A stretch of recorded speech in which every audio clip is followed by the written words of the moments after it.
నువ్వు నా దగ్గరకు వచ్చావేంటి? నువ్వు యూదులవు, నేనేమో సమరయ స్త్రీని అంటరాని దాన్ని. నువ్వు నన్ను దాహం అడుగుతున్నావేంటి? మేము దాహం ఇస్తే మీరు దాహం తీసుకుంటారా? రకరకాల ప్రశ్నలు వేస్తుంది ఆవిడ. అడగనిచ్చి ఆయన అన్నాడు, నేను ఇచ్చి నీరు తాగితే నీకు దాహం కూడా అవ్వదు. అయితే ఆ దాహం ఏమో నాకు. అప్పుడు అడుగుతున్నాడు ఆయన, నీకు ఎంతమంది భర్తలు? నాకెవరు భర్తలు లేరు అంటుంది ఆవిడ ఒక వేశ్య. నాకెవరు భర్తలు లేరు. నీకు ఇప్పుడు ఉన్న వార్తలతో 5 ఇప్పుడు ఇంటికాడ ఉండవాడుకోండి, నీ భర్త కాదు. ఆవిడ ఆత్మీయ నేత్రాలు తెరవబడినాయి. ఆవిడ వేశ్య, ఆవిడ మాట ఎవరు వినరు.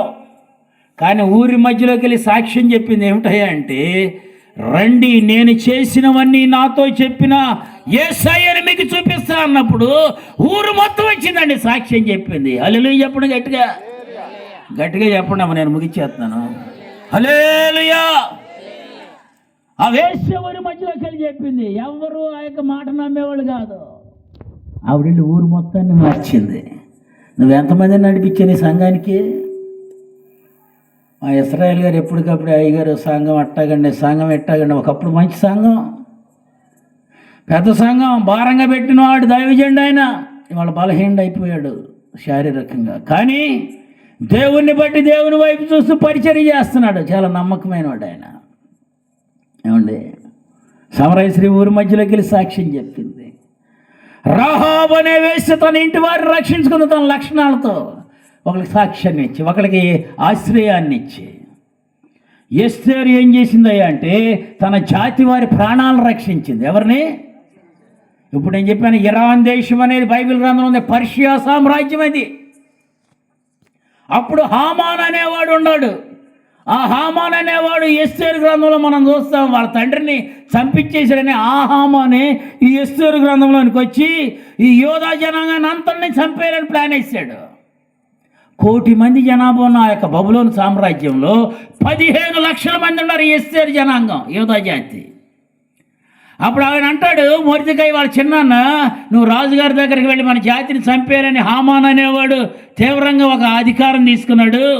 ఇల్లంటే ఈవిడ అంటది, రాజుగారి దగ్గరికి వెళ్ళే టైం కాదు ఇది. ఎందుకంటే రాజుగారికి బోళ్ళ మంది రాణిలు ఉంటారు.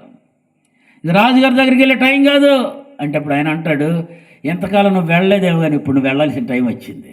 ఏమంటాడు? మనం కూడా చాలామంది, నాకు అప్పుడే ప్రార్థన వద్దండి, మాకు పిల్లలు పుట్టిన తర్వాత, ఆ పిల్లలు ప్రయోజకులు అయిన తర్వాత, నేను ముసలిదాన్ని అయిన తర్వాత వెళ్తా ప్రార్థనకి. ఇప్పుడు అన్నీ అయిపోయిన తర్వాత వెళ్తా. ఏమంటే అన్నీ అయిపోయిన తర్వాత ఏం చేస్తావు? మనము కూర్చోలేవు, నుంచోలేవు, ఉపవాసం చేయలేవు, ప్రార్థన చేయలేవు, నడవలేవు, హల్లెలూయా చెప్పలేవు, ఆమేన్ చెప్పలేవు. అన్నీ అయిపోయిన తర్వాత ఏమంటావు? ఏమండి, అన్నీ అయిపోయిన తర్వాత ఏం చేస్తావు నువ్వు? నాకున్నాయన్నీ అయిపోయిన తర్వాత నేను కూర్చోలేను, నుంచోలేనండి, పాస్టర్ గారు చెప్తున్నా సరే నేను ఏం చేయలేనంటే ఇంక నువ్వేం ఉపయోగం? ఇక్కడ అంటున్నాడు, ఎస్తేరు ఏం చేసింది అంటే తన జాతి వారి కోసం వాళ్ళకి చిన్నాన్ని చెప్పగానే, నేను నశిస్తాను, నా చెలికత్తెలతో ఉపవాసం ఉంటాను, మన యోధా జాతి మొత్తాన్ని ఉపవాసం ఉండమని చెప్పి దేవుని రాజుగారి దగ్గరికి వెళ్ళటానికి న్యాయ వ్యతిరేక్తంగా ఉన్నా సరే వెళ్ళి రాజుగారి దగ్గర మొర్ర పెట్టగానే రాజుగారి శాసనాన్ని మార్చివేశాడు. ఒకప్పుడు ఎస్తేరు మాట కూడా లెక్కలేదు, స్త్రీల మాట అంటే లెక్కలేదు. ఆ యొక్క ఎస్తేరు ఎప్పుడైతే అడిగిందో శాసనాలను తయారు చేసే స్త్రీ అయిపోయింది. హల్లెలూయా. హామాను 128 సంస్థానాల మీద అధికారి అయిపోయాడు. ఎస్తేరు తన జాతి వారి ప్రాణాలను రక్షించింది. మంచి లక్షణాలు కలిగిన వాళ్ళు. మార్తా మరియములు తన తమ్ముడైన లాజర్ని బ్రతికించుకున్నారు. తబిత అనే ఆవిడ చనిపోయి తిరిగి బ్రతికింది. కానీ మంచి లక్షణాలు లేకపోవడం వల్ల ఓర్ఫా అనే ఆవిడ అన్యురాలుగా ఉండిపోయింది. యోబు గారి భార్య నీతిమంతుడైన భర్తను దూషించింది. సప్ఫీరా భర్తతో కలిసి పాపం చేసి మరణించింది. ప్రియమైన దేవుని బిడ్డలారా, నేను ముగిస్తున్నాను. బైబిల్ గ్రంథంలో ఈ యొక్క స్త్రీలు భక్తి కలిగిన స్త్రీలేమో దేవుని కొరకు గొప్ప గొప్ప వాళ్ళని హన్న సమూయేలునిచ్చింది.